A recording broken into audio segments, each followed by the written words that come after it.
Hello, I'm Dominic Walker, JMW's Inside Man, and I'm with Zainab Hussein. Zainab is a solicitor in JMW's Employment Department. Hello, Zainab. Hi, Dominic. Hi, Zainab. So we're going to have the conversation that not everybody wants to have, but it is an important one, particularly for employers, and it's about dismissing employees. So, I mean, the obvious first question is, what are the rules that an employer would have to follow when dismissing an employee? So I agree with you there. It is, a difficult topic to consider. It's very sticky. It's a vast and quite complicated area of law, and it often does act as a roadblock for employers when actually taking that step to effect a dismissal when they need to. So there are a couple of essentials that an employer needs to consider legally. Firstly, the employer has to have a valid reason for the dismissal. So there are 5 key reasons that you can rely upon to dismiss an employee fairly. So either misconduct, capability, which are the most common dismissals, or illegality, a redundancy, which is becoming more common recently due to the effects of COVID, or some other substantial reason. So the second thing that an employer needs to consider is the process that they follow to then actually dismiss that employee. So for an employee to actually bring a claim for unfair dismissal, they have to be eligible. So they have to have 2 years full service, or just clipping that, depending on the statutory notice period that they have, to be able to bring one of those claims. And usually the general rule of thumb is the higher the years of service, the higher the risk, because the higher the award that they could get at a tribunal if they were successful with that claim.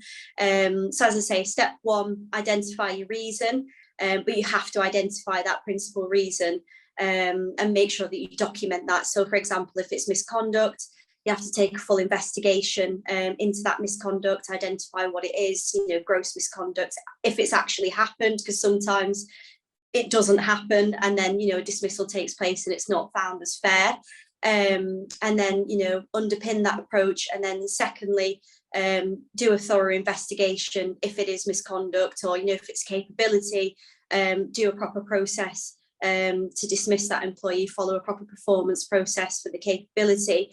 And I think final consideration for an employer is what's in the actual employment contract.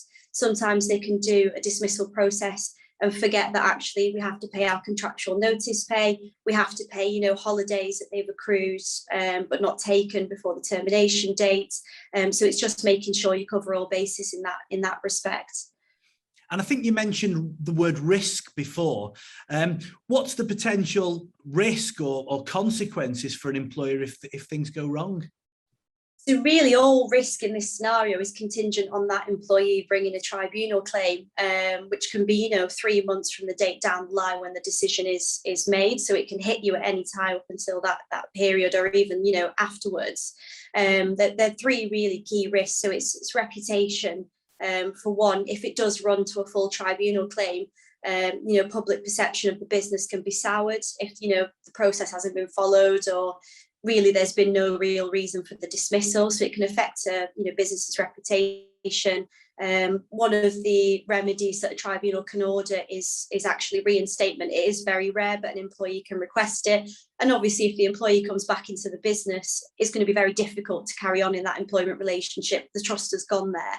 And finally, the biggest one that employers are really concerned about is the financial risk. Is there an alternative to dismissing somebody, Zainab? There is an alternative. So, and sometimes employers are reluctant to start this process, but you can actually have what's called a protected conversation with an employee. And that's effectively where you try and negotiate a settlement with that employee. Usually their employment will, obviously terminate as a result of that. But sometimes it can actually make both parties happy. Say if there's been issues for a long period of time, an employee can walk away with a settlement sum, and the employer can feel comfortable that the risk has gone, they've mitigated the risk that they're going to bring a tribunal claim. In the short term, there's a financial hit, but in the long term, it can be more commercial when you think about the balance of, paying an employee's salary and the legal fees that would be incurred in defending that kind of tribunal claim. I think overall, that can be a way to balance what's fair to the employee and achieve the balance between that and what's right for the business in the end. Thank you, Zainab. And the word that sticks in my mind is risk. And I know that you can guide employers through that minefield and help reduce that risk. So if you'd like to speak to Zainab, you can contact her directly, insideman@jmw.co.uk, or call 0161 82 81 999. I'm Dominic Walker, JMW's Inside Man.